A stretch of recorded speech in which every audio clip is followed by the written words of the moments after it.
स्वागत, अभिनंदन। भारतीय संविधान एवं राज्य व्यवस्था के बारे में चर्चा कर रहे हैं और आज हम चर्चा करेंगे उच्चतम न्यायालय के न्यायाधीश को पद से कैसे हटाया जाता है।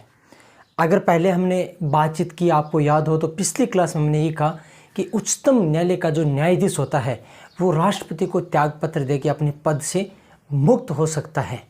अब हम बातचीत करेंगे कि अगर उच्चतम न्यायालय के न्यायाधीश को पद से कैसे हटाया जाता है, इसकी क्या प्रक्रिया है, कैसे हटाया जाता है, क्या महाभियोग से हटाया जाता है या प्रस्ताव संसद के किस सदन में लाया जाता है, कितने सदस्यों की आवश्यकता होती है, किस प्रकार आगे की क्या क्या घटना घटती है, एक एक बिंदुओं के बारे में हम चर्चा करेंगे। हम बातचीत कर रहे हैं न्यायाधीश को पद से हटाने के बारे में। हमारा जो बिंदु है वो है न्यायाधीश को पद से हटाना। अब मैं एक छोटी सी कहानी बताता हूँ। कहानी के माध्यम से हम याद करेंगे कि न्यायाधीश को पद से कैसे हटाया जाता है। सबसे पहले ये कि न्यायाधीश को पद से कैसे हटाया जाता है, तो इसका उत्तर ये है कि न्यायाधीश को साबित कदाचार व अक्षमता के आधार पर हटाया जाता है। साबित कदाचार या अक्षमता का आरोप लगा हो दोनों में से किसी एक का, तो न्यायाधीश को हम पद से हटा सकते हैं। न्यायाधीश को हटाने की प्रक्रिया का निर्धारण कौन करता है, तो न्यायाधीश को पद से हटाने की प्रक्रिया का निर्धारण करता है संसद। सबसे महत्वपूर्ण बात है, संसद इस चीज़ का निर्धारण करता है कि न्यायाधीश को कैसे पद से हटाया जाएगा। क्या कभी पहले संसद ने ऐसा अधिनियम या नियम बनाया है? तो साथियों, संसद ने पहले एक न्यायाधीश जांच अधिनियम बनाया था। न्यायाधीश जांच अधिनियम 1968 को बनाया था और 1968 के न्यायाधीश जांच अधिनियम के माध्यम से साबित कदाचार व अक्षमता के आरोप को, इसमें दायित्व को निर्धारण किया गया कि ये अगर अक्षमता व साबित कदाचार के आरोप हो तो न्यायाधीश को पद से हटाया जा सकता है। रही बात न्यायाधीश को पद से हटाने की आगे की क्या प्रक्रिया है, तो न्यायाधीश को पद से हटाने की आगे की प्रक्रिया है कि सबसे पहले संसद के किसी सदन में प्रस्ताव लाया जाता है। अब आपके मन में ये प्रश्न आ रहा होगा कि संसद में तो दो सदन होते हैं, एक लोकसभा, एक अपने राज्यसभा। लोकसभा में अगर प्रस्ताव लाया जाता है तो इसकी क्या प्रक्रिया है, राज्यसभा में प्रस्ताव लाया जाता है तो इसकी क्या प्रक्रिया है। अगर आप प्रस्ताव लेके आते हो लोकसभा में, तो वहाँ 100 सदस्यों की सहमति आवश्यक है, और अगर आप प्रस्ताव लेके आते हो राज्यसभा में तो आपके पास में 50 सदस्यों की सहमति आवश्यक है। लोकसभा में अगर प्रस्ताव लेके आते हो तो 100 सदस्यों की सहमति आवश्यक है, और राज्यसभा में प्रस्ताव लेके आते हो तो 50 सदस्यों की सहमति आवश्यक है। सहमति मिलने के बाद में क्या होता है, प्रस्ताव को सदन में लाया जाता है। सदन में जो प्रस्ताव लाया जाता है वो राष्ट्रपति के नाम से संबोधित होता है। ये एक एक प्रश्न, एक एक बिंदु महत्वपूर्ण है। जो भी हम चर्चा कर रहे हैं ये प्रतियोगिता परीक्षा में किसी न किसी रूप में पूछा गया है। मैं ये कह रहा हूँ कि राष्ट्रपति के नाम से प्रस्ताव को किसी सदन में लाया जाता है। सदन का अध्यक्ष इस प्रस्ताव के संबंध में कुछ निर्णय लेता है। सदन के अध्यक्ष को क्या अधिकार है, जैसे प्रस्ताव पहले लोकसभा में है तो लोकसभा के जो पीठासीन अधिकारी है वो क्या करेगा, प्रस्ताव की जांच करेगा कि प्रस्ताव सही है या गलत है। अगर पीठासीन अधिकारी को लगता है कि प्रस्ताव में कोई दम नहीं है, प्रस्ताव सही नहीं है और उसको ऐसे लग रहा है, तो प्रस्ताव को वो वहीं भी खारिज कर सकता है, आगे बढ़ेगा नहीं। अगर प्रस्ताव लोकसभा अध्यक्ष को लग रहा है कि प्रस्ताव तो सही है और प्रस्ताव में दम भी है और ऐसी बातें हो सकती है, तो वो क्या करता है, एक समिति का गठन करता है। अब जब पीठासीन अधिकारी होता है वो समिति का गठन करता है, तो इस समिति में कौन कौन सदस्य होते हैं। अगर हम बातचीत करें समिति का गठन करता है तो समिति में कौन कौन होते हैं। समिति में ये 3 सदस्यों की समिति होती है। एक होता है अपने सुप्रीम कोर्ट का, ऐसे का मतलब होता है सुप्रीम कोर्ट का मुख्य न्यायाधीश, और अगर मुख्य न्यायाधीश नहीं है तो इसकी जगह वरिष्ठतम न्यायाधीश होता है, या ऐसी का वरिष्ठतम न्यायाधीश। इसके अलावा एक नंबर 2 पे होता है एक तो ये होता है, बी पे कौन होता है, बी पे होता है हाई कोर्ट के, एचसी के हाई कोर्ट के मुख्य न्यायाधीश, कोई भी हाई कोर्ट हो उसका एक मुख्य न्यायाधीश हो। इसके अलावा नंबर पर 3 पर कहे सी पर, तो इसके अलावा होता है एक विधि विशेषज्ञ होता है, कानून का जानकार होता है। ये 3 मिलते हैं समिति में। एक बार पुनः चर्चा करते हैं। हम बात करें समिति के बारे में। समिति की स्थापना कौन करता है? पीठासीन अधिकारी। संबंधित जो भी सदन होता है उसका पीठासीन अधिकारी होता है, जैसे लोकसभा में लोकसभा अध्यक्ष और राज्यसभा में सभापति, ये इनके पीठासीन अधिकारी होते हैं। पीठासीन अधिकारी क्या करते हैं? समिति का गठन। समिति में एक तो सुप्रीम कोर्ट का मुख्य न्यायाधीश होता है या सुप्रीम कोर्ट का वरिष्ठतम न्यायाधीश होता है, और किसी हाई कोर्ट का एक मुख्य न्यायाधीश होता है, और एक विधि का विशेषज्ञ होता है।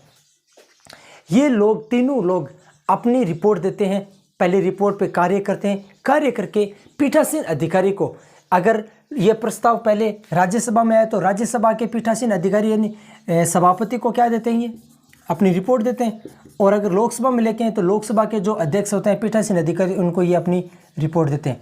रिपोर्ट देते हैं तो अध्यक्ष क्या करता है? अगर रिपोर्ट अध्यक्ष के पास में आती है तो अध्यक्ष इस पर यह निर्णय लेता है कि जिस दिन चर्चा करवाई जाएगी सदन में, उससे 14 दिन पूर्व संबंधित न्यायाधीश को ये अपना क्या कर देता है, सूचित करता है कि भाई आपके इस तारीख को आपके इस प्रस्ताव पे चर्चा होगी, आप अपना पक्ष रखने के लिए सदन में आ सकते हो। क्या सदन में न्यायाधीश आ सकता है? तो साथियों, सदन में न्यायाधीश आ सकता है। न्यायाधीश अपने पक्ष में विचार रख सकता है। अगर वो संबंधित जो न्यायाधीश होता है उसके विचारों से संबंधित पीठासीन अधिकारी अगर संतुष्ट है, सदन संतुष्ट है, तो वो प्रस्ताव वहीं खारिज हो जाता है। अगर उसने अपने विचार रखे, पक्ष में कुछ बातें रखी, और वो बातें और वो पक्ष उसमें क्या हुआ, उनके विचार से संबंधित पीठासीन अधिकारी व सदस्य जो है वो सहमत नहीं हुए, तो अब इस पे होगा मतदान। मतदान कैसे होता है? काफ़ी बार प्रश्न पूछ लिया कि न्यायाधीश को हटाने से संबंधित मतदान की क्या प्रक्रिया है। मतदान होता है कुल सदस्य संख्या का बहुमत, कुल सदस्य संख्या का बहुमत, कुल सदस्य संख्या का बहुमत और मतदान, कुल सदस्य संख्या का बहुमत और उपस्थित व मतदान करने वालों का 2/3 बहुमत।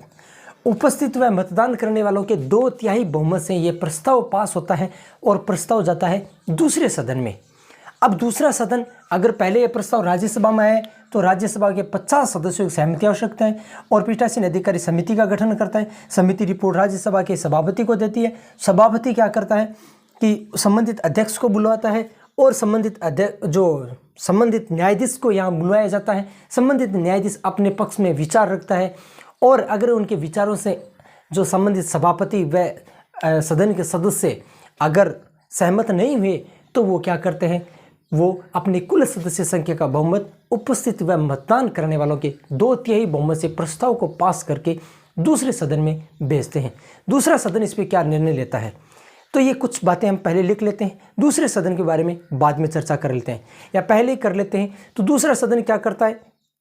दूसरा सदन क्या करता है? पहले जांच करता है। हो सकता है कि वह प्रस्ताव को वहीं खारिज कर दे।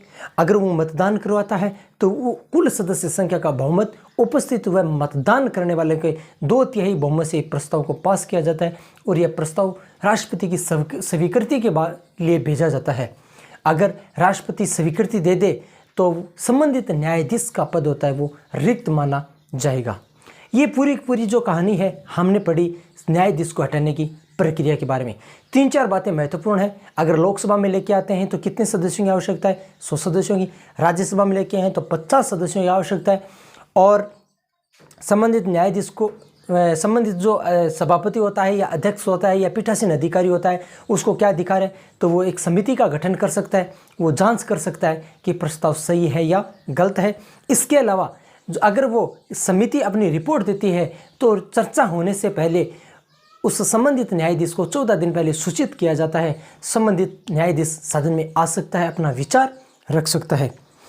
अब हम एक एक बातें जो महत्वपूर्ण बिंदु है उनको लिख लेते हैं, और लिखने के बाद में हम एक एक महत्वपूर्ण बिंदु व अनुच्छेद के बारे में भी चर्चा करेंगे। ताकि बिंदु भी याद हो जाए, अनुच्छेद भी याद हो जाए और किसी प्रकार की कोई गलती नहीं हो। अब हम बातचीत कर लेते हैं एक एक बिंदुओं के बारे में। हमने ये कहा हम बातचीत करें न्यायाधीश को हटाने की प्रक्रिया को लेकर कि न्यायाधीश को कैसे, किस विधि से हटाया जाता है। तो हमने ये कहा न्यायाधीश को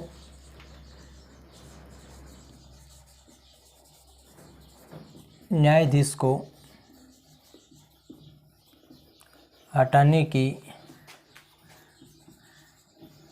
प्रक्रिया कैसे हटाया जाता है। तो यहाँ हम बातें लिख लेते हैं।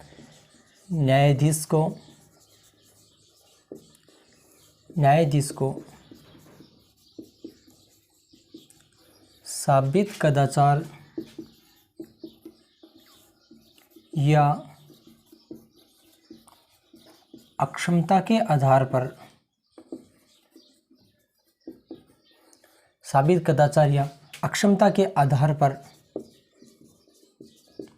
हटाया जाता है। नंबर 2 पे बात करते हैं कि ये जो साबित कदाचार, अक्षमता है, इनके आधारों का निर्धारण कौन करता है। तो न्यायाधीश को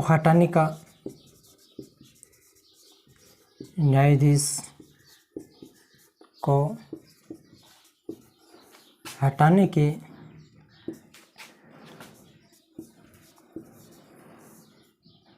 नियमों का निर्धारण संसद करती है। और जिस पे ये लगाया जाए, इसका मतलब ये महत्वपूर्ण संसद करती है। इससे संबंधित एक बार एक कानून का भी निर्माण हुआ था, उसके बारे में लिख लेते हैं। संसद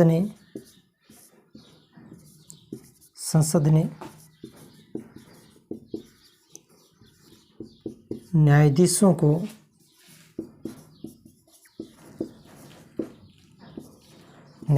को हटाने के लिए एक अधिनियम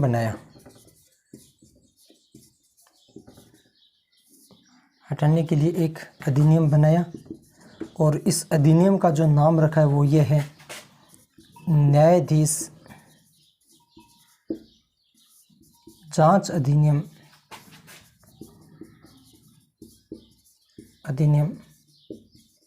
1968। न्यायाधीश जांच अधिनियम 1968। और इस न्यायाधीश जांच अधिनियम 1968 के माध्यम से ये तय किया गया कि न्यायाधीश को किस आधार पर हटाया जाएगा। तो साबित कदाचार या अक्षमता के आधार पर हटाया जाएगा। इसके अलावा हम कुछ और बातें लिख लेते हैं। न्यायाधीश को हटाने के लिए न्यायाधीश को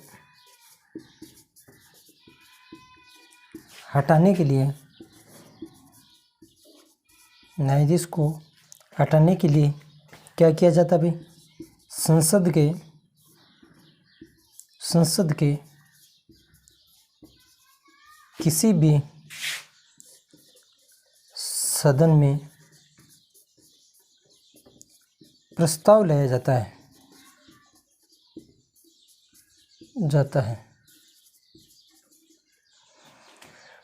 न्यायाधीश को हटाने की प्रक्रिया पढ़ रहे हैं। न्यायाधीश को साबित कदाचार व अक्षमता के आधार पर हटाया जाता है। न्यायाधीश को हटाने के लिए नियमों का निर्धारण कौन करता है, संसद। और संसद ने न्यायाधीश को हटाने के लिए अधिनियम बनाया, उस अधिनियम का नाम है न्यायाधीश जांच अधिनियम 1968। और न्यायाधीश को हटाने के लिए संसद के किसी भी सदन में प्रस्ताव को लाया जा सकता है। अब हम आगे की प्रक्रिया को पढ़ेंगे कि प्रस्ताव को कैसे लाया जाता है, संबंधित जो पीठासीन अधिकारी होता है उसके क्या क्या अधिकार है, क्या क्या उसको दायित्व है कि वो क्या करता है प्रस्ताव के ऊपर। तो इसके बारे में बात कर लेते हैं। अगर प्रस्ताव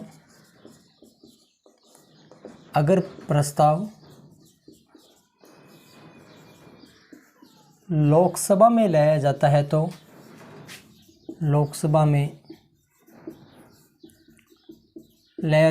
तो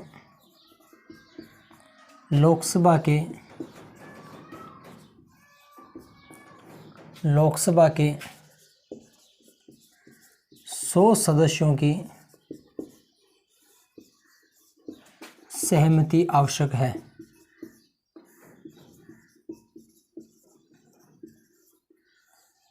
आवश्यक है, ठीक है।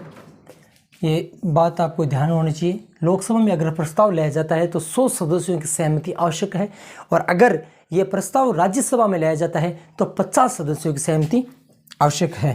तो हम वापस चर्चा कर लेते हैं। अगर प्रस्ताव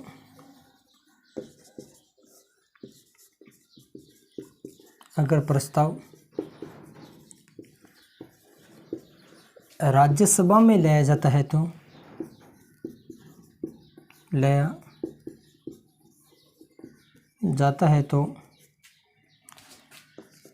50 सदस्यों की सहमति आवश्यक है।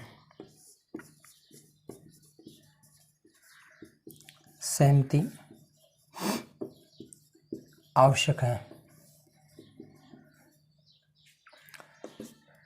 प्रस्ताव जिस सदन में लाया जाता है, प्रस्ताव जिस सदन में लाया जाता है,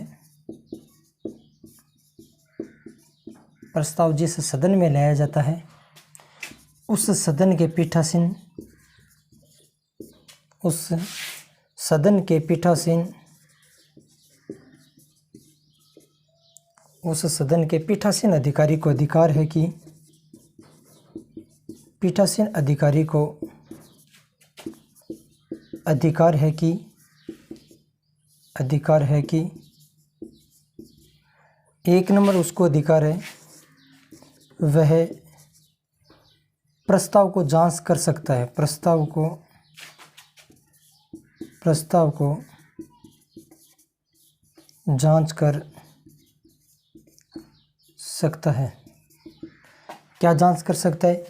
प्रस्ताव सही है या नहीं, प्रस्ताव सही है या नहीं। नंबर 2 पे बात करें तो वो प्रस्ताव पर एक समिति का गठन कर सकता है, प्रस्ताव पर एक समिति का गठन कर सकता है।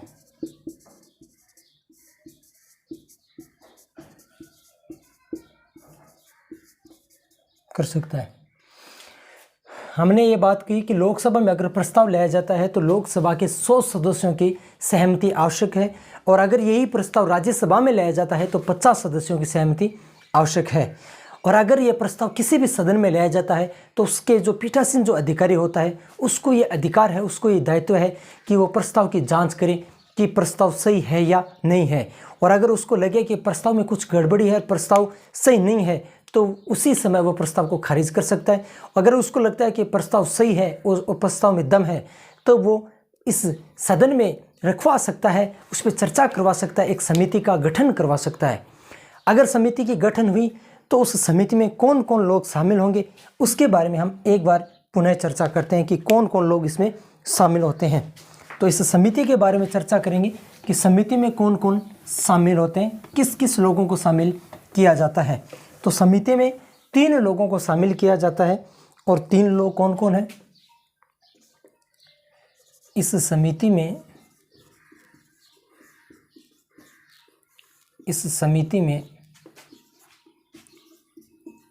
3 लोग शामिल होते हैं। तीनों लोगों की बात करें तो इस समिति में 1 नंबर पे होता है उच्चतम न्यायालय का मुख्य न्यायाधीश, उच्चतम न्यायालय का मुख्य न्यायाधीश। और अगर उच्चतम न्यायालय के मुख्य न्यायाधीश के ऊपर आरोप है तो वो इस समिति में शामिल नहीं होगा। तो या लिख के ये कह देते हैं उच्चतम न्यायालय का वरिष्ठ न्यायाधीश, उच्चतम न्यायालय का वरिष्ठ न्यायाधीश। इसके अलावा ये तो नंबर 1 की बात होगी। नंबर 2 पर बात करते हैं किसी उच्च न्यायालय का मुख्य न्यायाधीश, किसी उच्च न्यायालय का मुख्य न्यायाधीश। और नंबर 3 पे बात करें तो वो विधि विशेषज्ञ होता है, विधि विशेषज्ञ होता है। समिति में 3 लोग शामिल होते हैं। एक तो उच्चतम न्यायालय का जो मुख्य न्यायाधीश होता है वो इस समिति का सदस्य होता है।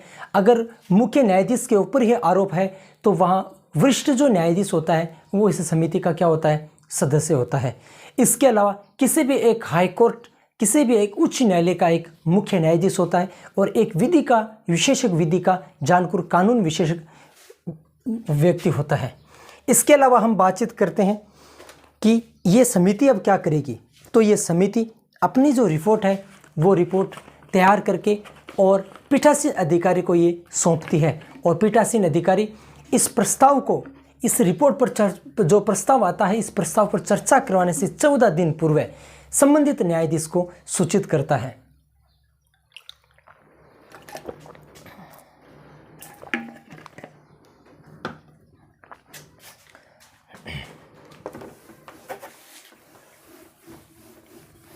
तो इस पे पुनः एक बार चर्चा कर लेते हैं, ये क्या कहता है समिति। तो समिति का क्या काम है, समिति ने अपनी रिपोर्ट पीठासीन अधिकारी को दे दी। तो हम यहाँ लिख लेते हैं, समिति अपनी रिपोर्ट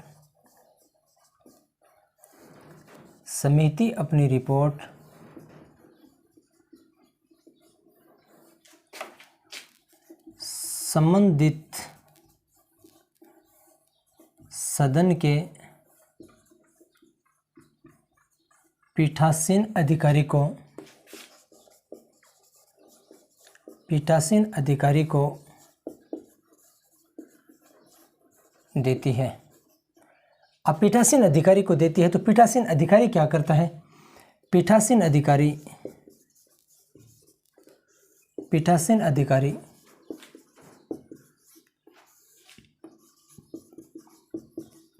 प्रस्ताव पर चर्चा करवाने से पूर्व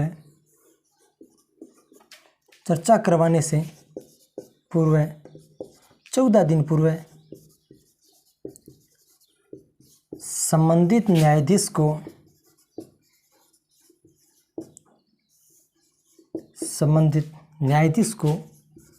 सूचित करता है।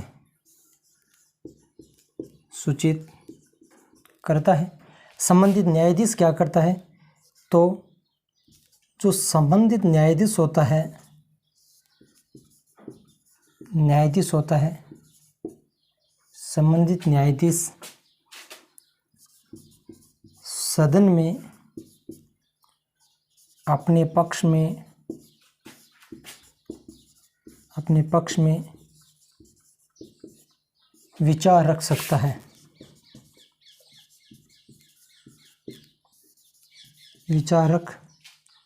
है और न्यायाधीश के विचार से सदन अगर सहमत नहीं है तो न्यायाधीश के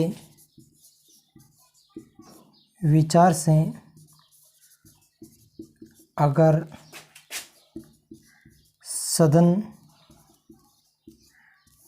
सहमत नहीं है तो क्या करता है, तो सदन के कुल सदस्यों का बहुमत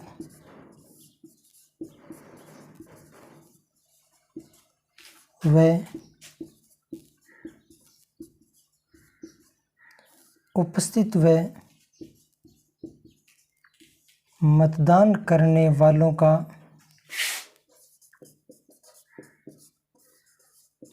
का 2/3 बहुमत से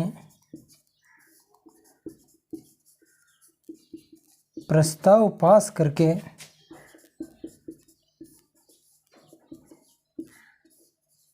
दूसरे सदन में भेजा जाता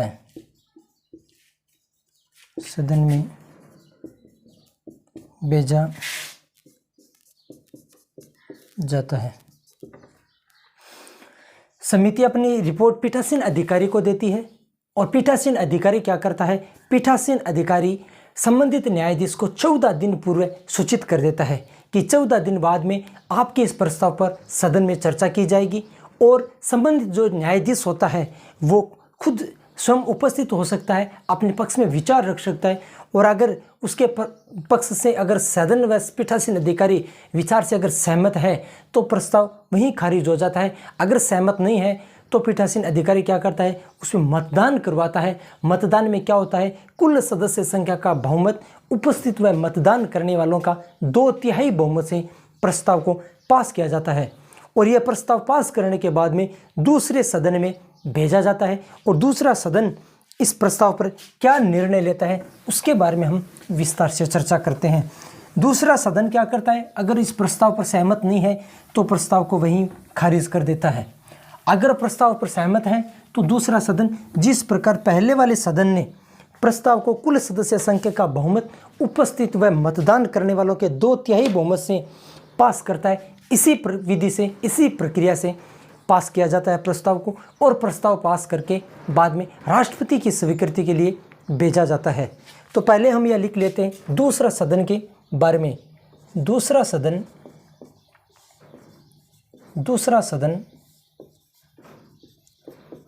प्रस्ताव को अस्वीकार कर सकता है। ये जरूरी नहीं है कि प्रस्ताव को स्वीकार करें।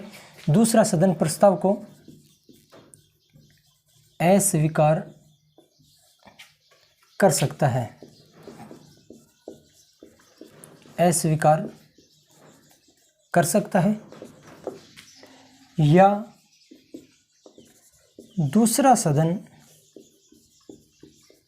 अपने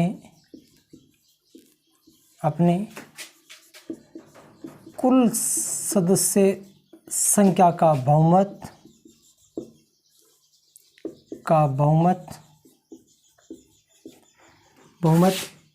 व उपस्थित व मतदान करने वालों का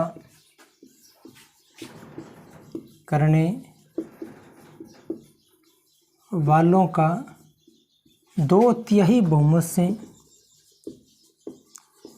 से प्रस्ताव को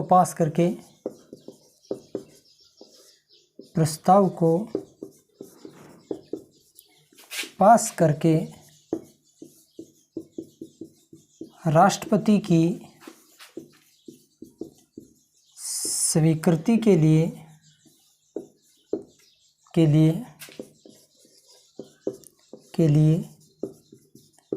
भेजा जाता है। राष्ट्रपति की स्वीकृति के लिए भेजा जाता है और राष्ट्रपति की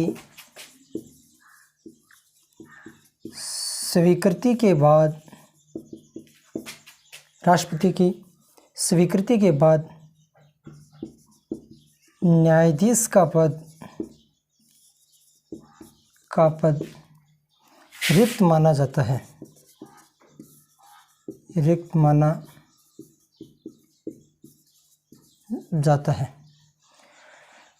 हमने ये कहा कि पहला सदन जो प्रस्ताव को पास करता है, पास करके वो दूसरे सदन में भेजता है। दूसरा सदन या तो इस प्रस्ताव को अस्वीकार कर सकता है और अगर उसको अस्वीकार नहीं करता है तो स्वीकार करके उसको कुल सदस्य संख्या का बहुमत उपस्थित व मतदान करने वालों का 2/3 बहुमत से प्रस्ताव को पास कर देता है और पास करने के बाद में राष्ट्रपति की स्वीकृति के लिए भेजा जाता है और राष्ट्रपति की अगर स्वीकृति उसको दे दे तो प्रस्ताव क्या होता है, जो पास हो जाता है और संबंधित जो न्यायाधीश होता है वो पद से रिक्त माना जाता है।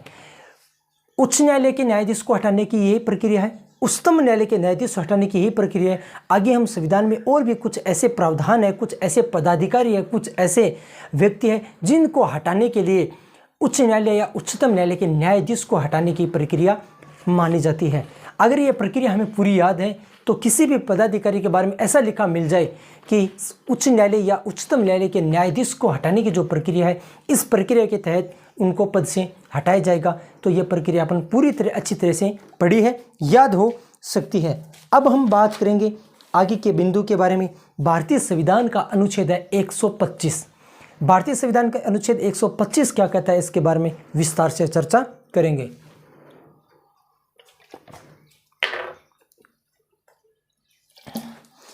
भारतीय संविधान के अनुच्छेद 125 जिस चीज़ का उल्लेख करता है उसका नाम है न्यायाधीशों का वेतन व भत्ते।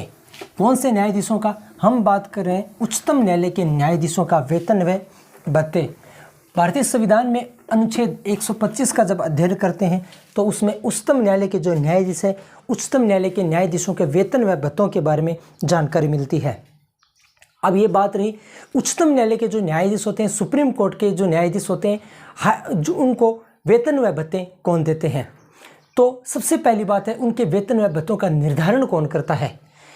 तो इस प्रश्न का जो उत्तर है वो ये है कि उच्चतम न्यायालय के जो न्यायाधीश होते हैं उनके वेतन व भत्तों का निर्धारण संसद करती है। कौन करता है? संसद निर्धारण करती है।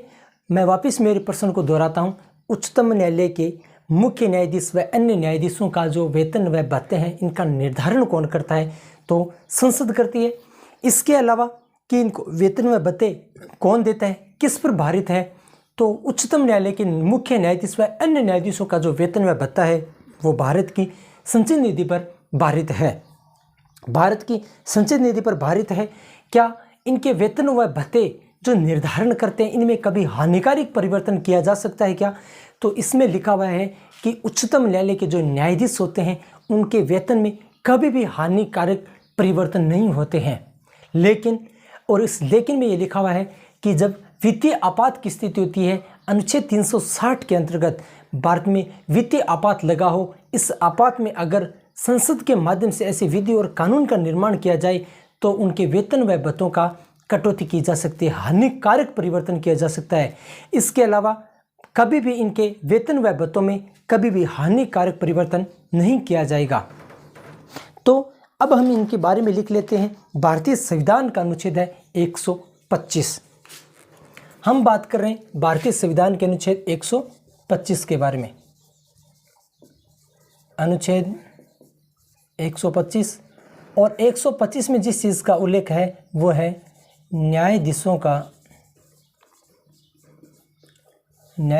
का वेतन व भत्ते। मुख्य अपन बात कर रहे हैं वो है सुप्रीम कोर्ट के न्यायाधीश। सुप्रीम कोर्ट के न्यायाधीशों के वेतन व भत्ते, इनके बारे में हम चर्चा कर रहे हैं। सुप्रीम कोर्ट के न्यायाधीशों का वेतन व भत्ता, इसका निर्धारण कौन करता है? तो निर्धारण की अगर बात आई तो निर्धारण करता है कौन? संसद निर्धारण करती है। तो हम यहाँ लिख लेते हैं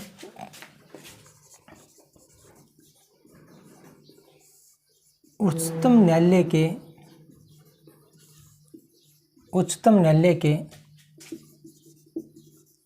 न्यायाधीशों का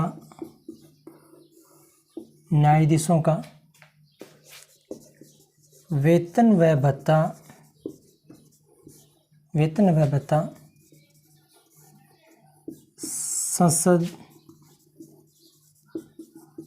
निर्धारित करती है। कौन निर्धारित करती है? संसद।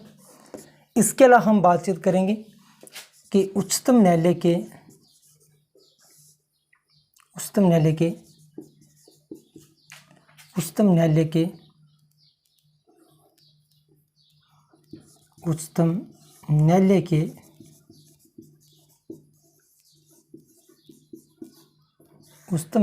न्यायाधीशों का वेतन व भत्ता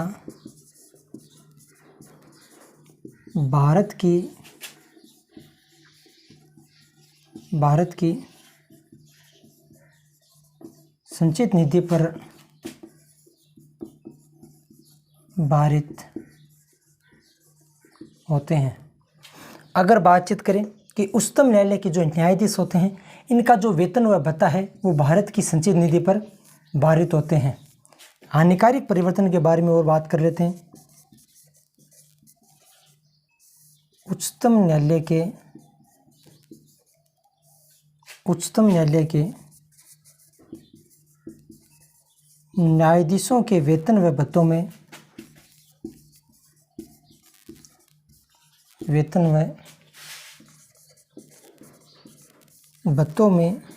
न्यायाधीशों के वेतन व भत्तों में किसी भी प्रकार किसी भी प्रकार का हानिकारक परिवर्तन नहीं किया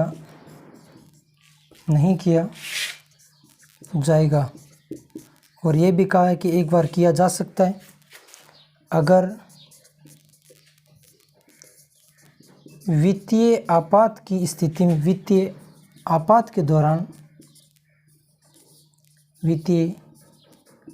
के दौरान हानिकारक परिवर्तन किया जा सकता है। कब परिवर्तन किया जा सकता है? वित्तीय आपात के दौरान। और वित्तीय आपात का जो उल्लेख मिलता है वो 360 के अंतर्गत मिलता है। हमने भारतीय संविधान के अनुच्छेद 125 के बारे में अध्ययन किया और 125 में उच्चतम न्यायालय के न्यायाधीशों का वेतन व भत्तों के बारे में जानकारी मिलती है। उच्चतम न्यायालय के जो न्यायाधीश होते हैं इनको वेतन व भत्ते संसद के द्वारा निर्धारण किया जाता है, संसद के द्वारा तय किया जाता है। वेतन व भत्ते भारत की संचित निधि पर पारित होते हैं। इसमें कभी भी हानिकारक परिवर्तन नहीं किया जा सकता है, लेकिन एक परिस्थिति में किया जा सकता है कि भारतीय संविधान के अनुच्छेद 360 के अंतर्गत अगर वित्तीय आपात लगा हो तो इनके वेतन व भत्तों में हानिकारक परिवर्तन किया जा सकता है। इसके अलावा कभी भी हानिकारक परिवर्तन नहीं किया जा सकता है। अब हम बातचीत करते हैं आगे के अनुच्छेद के बारे में, और आगे का अनुच्छेद है, हम भारतीय संविधान के अनुच्छेद 126 के बारे में पढ़ेंगे।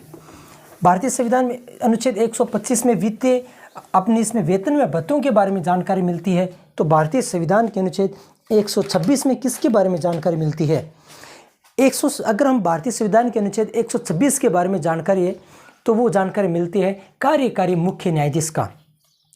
अगर उच्चतम न्यायालय में मुख्य न्यायाधीश है और इसके अलावा अगर उच्चतम न्यायालय के मुख्य न्यायाधीश का पद रिक्त होता है तो राष्ट्रपति क्या करता है? एक कार्यकारी मुख्य न्यायाधीश का गठन करता है। साथियों, अगर हम बातचीत कर रहे हैं भारतीय संविधान के अनुच्छेद 126 के बारे में, 126 में प्रावधान लिखा है कार्यकारी मुख्य न्यायाधीश। कौन सा कार्यकारी मुख्य न्यायाधीश? उच्चतम न्यायालय के कार्यकारी मुख्य न्यायाधीश के बारे में। कार्यकारी मुख्य न्यायाधीश कौन होता है? तो होता ऐसा है कि उच्चतम न्यायालय में अगर मुख्य न्यायाधीश का पद रिक्त होता है या उच्चतम न्यायालय के जो मुख्य न्यायाधीश है वो अपने कर्तव्य या दायित्व का निर्धारण सही से नहीं कर रहा है, पालन नहीं कर रहा है, वो अगर उनके अपने कर्तव्यों को पालन करने में असमर्थ है, पालन करने में कोई दिक्कत आ रही है, तो वो क्या करता है? राष्ट्रपति को ऐसा महसूस होता है कि उच्चतम न्यायालय की जो कार्यवाही है वो सही ढंग से संचालित नहीं हो रही है। और क्यों नहीं हो रही है? क्योंकि वहाँ उच्चतम न्यायालय का जो मुख्य न्यायाधीश है वो अपने दायित्वों को सही ढंग से पालन नहीं कर रहा है, या हो सकता है उसका पद रिक्त पड़ा हो। तो क्या करता है राष्ट्रपति? उच्चतम न्यायालय में एक मुख्य न्यायाधीश की नियुक्ति करता है। ये मुख्य न्यायाधीश कौन होता है? उच्चतम न्यायालय के जो वरिष्ठ न्यायाधीश होता है उसको राष्ट्रपति मुख्य न्यायाधीश के पद पर नियुक्त करता है। कार्यकारी मुख्य न्यायाधीश का प्रावधान भारतीय संविधान के किस अनुच्छेद में है? तो वो अनुच्छेद है 126। अगर प्रश्न पूछ ले, अभी ऐसा प्रश्न पूछा गया था कि कार्यकारी मुख्य न्यायाधीश मतलब उच्चतम न्यायालय में कार्यकारी मुख्य न्यायाधीश का प्रावधान किया गया है किस अनुच्छेद के तहत? 126 के तहत। कार्यकारी मुख्य न्यायाधीश के पद पर कौन नियुक्ति करता है? राष्ट्रपति करता है। किसको करता है? किसी उच्चतम न्यायालय के वरिष्ठतम न्यायाधीश को इस पद पर नियुक्त करता है। तो हम इनके बारे में कुछ प्रावधान लिख लेते हैं। हम बातचीत कर रहे हैं अनुच्छेद 126 के बारे में। अनुच्छेद 126 यह कहता है उच्चतम न्यायालय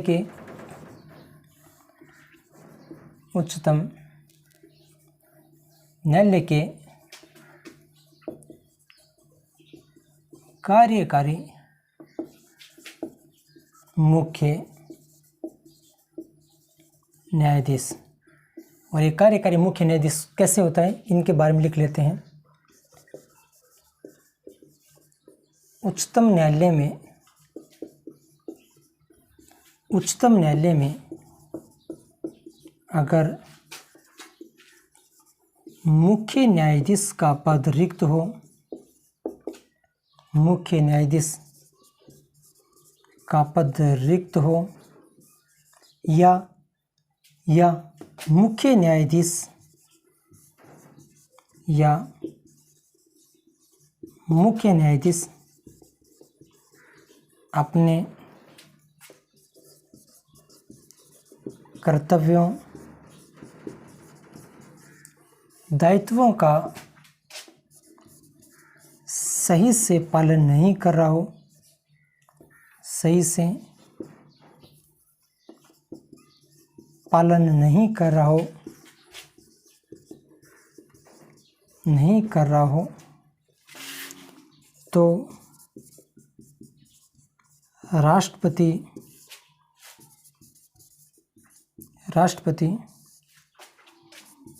उच्चतम न्यायालय के किसी कौन से न्यायाधीश को, तो हम लिखते हैं वरिष्ठतम न्यायाधीश को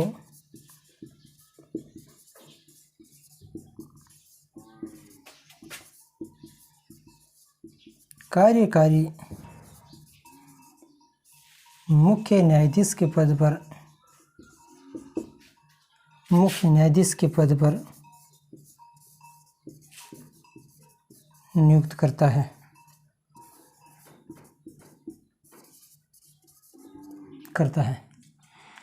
भारतीय संविधान के अनुच्छेद 126 में 3-4 ऐसे महत्वपूर्ण प्रश्न हैं, उनके बारे में हमें जानकारी होना बहुत ज़रूरी है। बात कर रहे हैं भारतीय संविधान के अनुच्छेद 126 के बारे में। 126 में मुख्य न्यायाधीश, कार्यकारी मुख्य न्यायाधीश के बारे में प्रावधान किया गया है। उच्चतम न्यायालय में अगर मुख्य न्यायाधीश का पद रिक्त हो या उच्चतम न्यायालय मुख्य न्यायाधीश का जो मुख्य न्यायाधीश है वो अपने कर्तव्यों का, दायित्वों का सही ढंग से पालन नहीं कर रहा हो, तो राष्ट्रपति को ऐसा महसूस होता है कि वो अपने कर्तव्यों का सही ढंग से पालन नहीं कर रहा है, तो वहाँ मुख्य न्यायाधीश का जो वरिष्ठतम जो न्यायाधीश होता है उसको मुख्य न्यायाधीश के पद पर नियुक्त करता है। ये हमारे भारतीय संविधान के अनुच्छेद 124, 125, 126 के बारे में समस्त जानकारी हमने यहाँ चर्चा की है, अध्ययन किया है। ये हमारे भारतीय संविधान के अनुच्छेद 126 के बारे में चर्चा की जो महत्वपूर्ण अनुच्छेद माना जाता है। आगे की कक्षा में हम भारतीय संविधान के अनुच्छेद 127 से लेकर आगे के अनुच्छेद के बारे में चर्चा करेंगे। इसे अब आप सभी का सहयोग, आशीर्वाद इसी प्रकार बना रहे।